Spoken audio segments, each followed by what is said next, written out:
Hi, this is Jerry Jarvis with Bare Nutrition and Herbs. So I just wanted to do a quick tutorial for some of my clients who say they do not cook and they're not that confident in their ability to make delicious foods. So a couple of staples. First and foremost, you don't need a big kitchen. As you can see, I have a very teeny tiny kitchen. Don't need a lot. But you want to have a couple of just key things that are very, very helpful. Number one, a nice cutting board. Get a hardwood cutting board. A lot of these materials I got right from IKEA. It's very inexpensive, very easy to get. This sanitizes very well. You also want to get a good stainless steel all-purpose skillet that you can kind of cook almost everything in. Of course you want to get some other things, but just start with that. Keep it simple. The other thing is you always want to have, I like to use the little tongs. So you can have spoons and things like that, but I find tongs with almost anything. When I go into the pan, I can actually cook right with it. And so it makes it easy to not burn your hands and to toss things up and down. It's really, really quick. The other thing is get just some decent knives. They don't have to be perfect. They don't have to be super high end, but they are just cuttable. And the nice thing is you want to also, IKEA, if this is like $3, you can sharpen your knives. There's nothing worse than cooking when you don't have sharp knives. I hate cutting onions that we have here with a really dull knife. So get the sharpener. It's so easy to use. All you're doing is literally sticking it in here and then pulling it through. So done, done, and done. Rinse it off. The other thing is we have a couple of key staples that really make cooking pop. Number one, just get a good quality Celtic gray sea salt. Has a nice amount of minerals, a lower sodium content.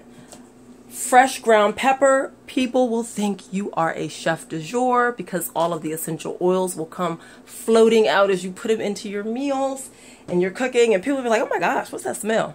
You'll be like, oh, it's just me cooking. Anyway, the next thing, get some different vinegars. This rice vinegar is really, really, really tasty. This with some olive oil, some black pepper, you can sweeten with a little honey, make a really great dish. Brightens up some dishes that might be a little too salty, or you can play around. Anyway, the next thing, key. Onions, onions, onions. You can never have too many onions in your meals, in your kitchen. Keep your red onion, cut it up, slice it really thin, put it in a container, have it raw. Also, you can pull those out raw, saute them down in your nice, wonderful skillet, and you have a delicious caramelized red onion. You can also use your delicious sweet onion or Vidalia onions. The more they caramelize, the sweeter they get. Definitely keep those on hand. You can combine the two. And then, of course, your white or yellow onion always does the trick as well. And play around with the different ones, and you'll see the different flavor profiles that come out. Last but not least, garlic, garlic, garlic. You can never have too much garlic. You want to chop up really fine, let it sit out in the open air for at least 7 to 10 minutes so it can activate all those medicinal qualities that allow us to have antimicrobial health and lower our blood pressure. Just remember that your blood pressure will only lower if it is, actually, it'll lower if it's raw and if it's cooked, but it will only have the antimicrobial components if it's raw. So just keep that in mind.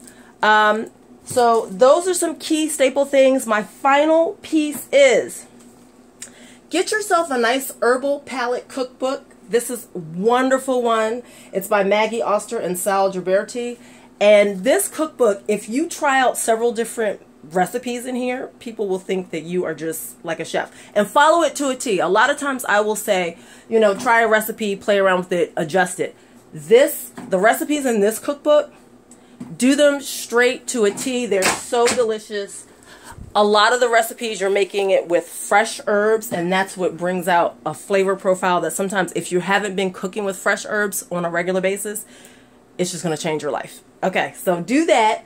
The last thing I would say is if you're a little uncomfortable about your cooking abilities, just watch some cooking shows or cooking videos. Just don't do anything. Just watch several cooking videos of dishes that you actually like to eat. And then you'll start to notice there's a pattern of what happens. But we will be doing some cooking classes coming up soon. Please check us out at www.barenutritionandherbs. We'll have some more videos for you, of course. And I hope you have a wonderful cooking life. Take care. Bye.